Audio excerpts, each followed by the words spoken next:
The United States was founded on a promise of absolute liberty, a nation governed by its own people. Yet the ground it was built on was taken by force, and its early economy relied heavily on human bondage. To understand how America actually began, we have to look at both of these truths at once. Long before any map carried the name America, this land was a vast, complex network of societies. Hundreds of indigenous groups, the Cherokee, the Sioux, the Iroquois, the Navajo, had lived across these mountains and plains for thousands of years. They understood the seasons, the rivers, and the wildlife, living in careful balance with a continent they knew intimately. Across the Atlantic, European nations were looking outward.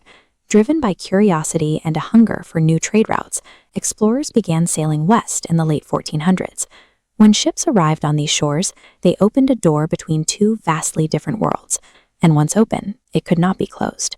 In 1607, a group of English settlers landed in Virginia and established a camp they called Jamestown. The men were hoping to find gold or start a new life, but they were completely unprepared for the reality of the climate. Food quickly ran out, disease spread, and within the first year, more than half of the colonists died. The entire settlement was on the brink of collapse.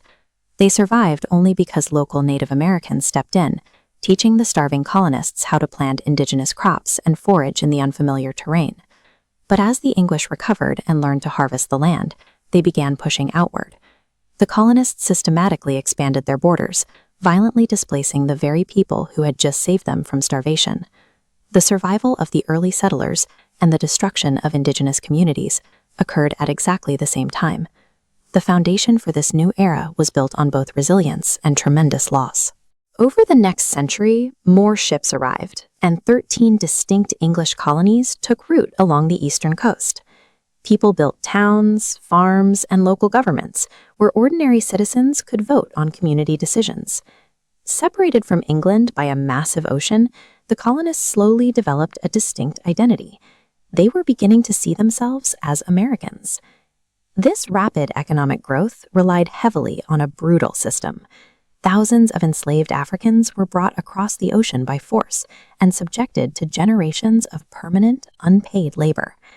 This institution fueled the colonial economy, leaving deep wounds that would fracture the society for centuries. Meanwhile, the British government across the sea was deeply in debt from fighting global wars.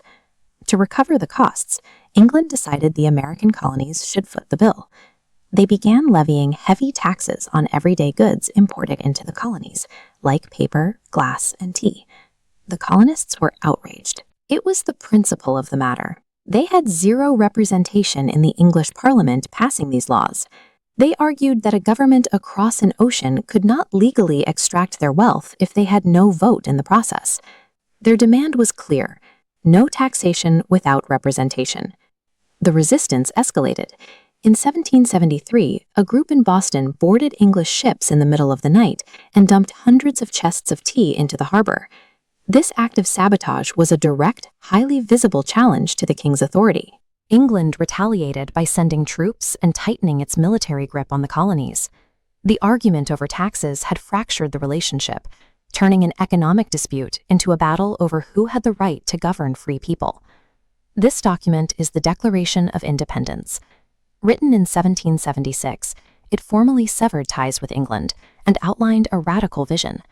It stated plainly that all men are created equal, possessing inherent rights to life, liberty, and the pursuit of happiness. Declaring those ideals was easy. Defending them required surviving a brutal war against the world's most powerful military. The reality of the revolution was grueling. During the winter of 1777 at Valley Forge, the American army nearly collapsed. Soldiers lacked shoes, food was practically non-existent, and thousands died from disease and exposure in the snow. The single thread holding the Continental Army together was George Washington.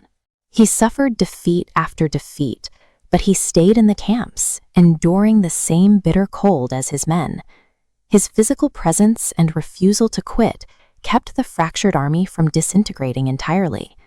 Eventually, the colonists found an ally. France, eager to weaken its British rival, sent highly trained soldiers, ships, and supplies across the Atlantic. This crucial injection of resources tipped the scales, ultimately trapping the British Army at Yorktown in 1781 and forcing their surrender. An under-equipped collection of farmers and merchants had somehow defeated a global empire. But winning independence only solved the immediate problem. Now they had to figure out how to actually govern themselves. The slate was blank.